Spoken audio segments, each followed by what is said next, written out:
Update po tayo sa pagharap sa media ni ICI Commissioner Rogelio Babe Singson kaugnay sa kanyang resignation. May ulat on the spot si Joseph Moro. Joseph! Rafi, pinaliwanag nga nitong si ICI Commissioner at dating DPWH Secretary Rogelio Singson na stress sa trabaho ang dahilan kung bakit siya nagbitiw sa pwesto sa komisyon.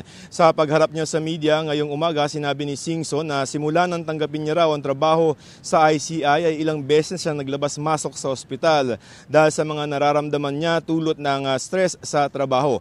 Bukod dito ay pinakiusapan din daw siya ng kanyang pamilya na bitawan na muna ang trabaho niya sa ICI. Sabi ni Singson, hindi raw sa umaayaw siya sa trabaho pero tingin niya ay nagawa na niya ang dapat niyang gawin sa komisyon kaugnay sa pagpapaliwanag ng proseso ng budget ng DPWH. Dagdag pa ni Singson, sa kasalukuyang forma ng ICI ay kulang raw ang kapangyarihan nito at nanawagan siya sa Kongreso na ipasa na ang upgraded version ng ICI na kung sakasakali daw ay dapat ay ang maging miyembro nito ay mga retired justices o mga lawyers.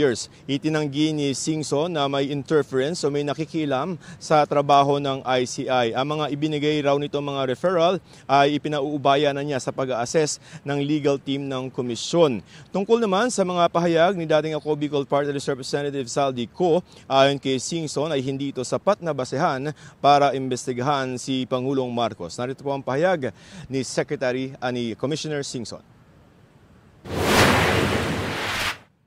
The burden of this problem cannot rely solely on ICI. We need a strong support from the Office of the President. We need strong support from both houses of Congress.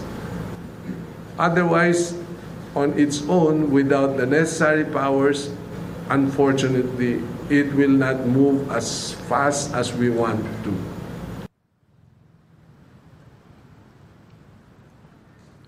Rafi, ayon dito kay Commissioner Singson ay sa December 15 pa officially ay bababa na siya sa pwesto sa ICI. Pero kung kakailanganin naman daw siya ng komisyon ay handa siyang tumulong dito, Rafi. Maraming salamat, Joseph Morong.